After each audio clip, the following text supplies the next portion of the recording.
three. Terrence Ross just did this over the manimal. Oh, Canada. Oh, Canada. Oh, Canada. What is happening, Raptorland? Sean here, as the Raptors overcome a rough start to beat the hometown boys Anthony Bennett, Tristan Thompson, and the Cavs 98-91. This is the Raptors Wrap-Up. After last Wednesday's hard-fought loss to the Bulls, the hope was that the Raptors would come out of the gate with a greater sense of urgency, but early on that just wasn't the case. The Raptors started the game just 9 of 34 from the field, and they didn't play much better on the other end of the court, as bad transition and rotation defense led to a lot of open looks for the Cavs, especially from three. Luckily for Toronto, Cleveland couldn't capitalize as the Raptors found themselves down 22-16 after the first. In the second, the Raptors weren't much better, but a common theme for Cleveland was not making Toronto pay for their mistakes, as the Cavs shot 39% from the field for the game and 6 of 20 for three. So despite shaky Raptor defense, they actually won the quarter 23-22 and found themselves down 44-39 at the half. That's right, despite scoring less than 40 points in the first half, the Raps were down just 2 possessions. Dwayne Casey and his staff have become known this season for making great halftime defensive adjustments, and it just felt like Cleveland letting Toronto off the hook was a bad omen. That turned out to be the case, as the Raptors looked like a new team in the third. Cleveland remained cold, putting up 21 points, while the Raptors went off for 37 points in the third, just 2 shy of their entire first half. The Raps' defense was anchored by Amir Johnson and the bigs, as Cleveland couldn't do anything down low and the Raps were getting every rebound. Amir struggled against Chicago, and Casey was visibly upset with Amir's effort in the first half. He responded with great interior D and filled up the stat sheet with 4 points, 2 boards, 2 assists, and a block in the quarter. Toronto was paced by Jonas Valanciunas, who was brimming with confidence and all over the court, especially on the offensive end.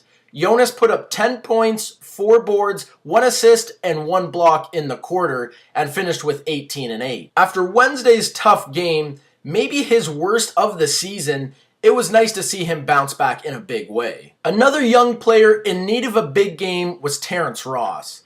Ross has been drifting through games recently, and he's the X factor the Raptors need if they're going to make a push.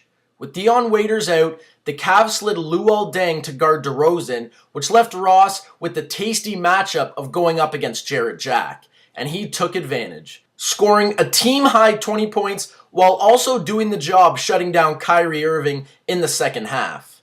Ross can be a great man defender at times, and he displayed that tonight. If Ross can play great defense on top offensive players while also providing a scoring punch here and there, as he did tonight, it will go a long way towards the Raps making a deep run in the playoffs. It was nice to see Ross use his athleticism to make plays on both ends of the court, and hopefully he can use this game to get out of his recent slump heading into the home stretch. The Raps found themselves up 76-65 after 3 and were cruising in the fourth as the lead swelled to 15 more than halfway through the final frame. But as we've so often seen, the Raptors made things interesting by allowing Cleveland to rip off a 14-5 run and bring the game back to just 2 possessions. John Solomons hit a key layup coming out of a timeout, and the Raptors were able to hold off the Cavs for the 98-91 win. A couple of notes on the Cavs. This was the first game in Toronto for local boy and number 1 overall pick Anthony Bennett, as well as a homecoming for Tristan Thompson. Bennett definitely showed flashes as he had 9 points on 4 of 6 shooting in just 15 minutes as he started to turn the corner from his nightmare first half. While Thompson was efficient if unspectacular with 13 points and 9 boards on 6 of 10 shooting in 34 minutes.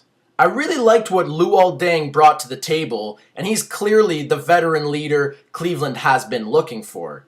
He had a game-high 21 points to go along with 11 boards, but his best work came on the defensive end. He played about as good a defense as you could play on DeRozan. His length bothered DeMar on the perimeter all night as DeRozan finished with 14 points on just 5 of 14 shooting. And I must say, I wasn't terribly impressed with Kyrie Irving. He really seemed to disappear in the second half. Part of that was due to the great defense from Terrence Ross. And there were times you would just forget he was even on the court. He had 9 points and 3 assists in the second half when his team needed him most. While his talent is apparent, there's reason to believe he may be better suited as a number 2 option rather than a number 1. He can drift at times, which you wouldn't want to see from your star player. He doesn't appear to be a leader, and he's a well below average defensive player. And a final thought on the Raptors, their third quarter was one of, if not their best of the season, but their lethargic first half and shaky final few minutes were, as we've said many times this season, something that they need to improve upon. That is going to do it for this edition of the Raptors Wrap-Up. Keep an eye out for another one coming previewing the game against Orlando tomorrow. Follow me on Twitter at Raptors Wrap-Up, where I live tweet games, as I'll be doing with the matchup against Orlando, and just tweet out my thoughts on everything going on around the association. If there's anything you'd like to see in this vlog, have me talk about, or just in general changes, leave them in the comments, and I'll be sure to check them out. Thanks for watching.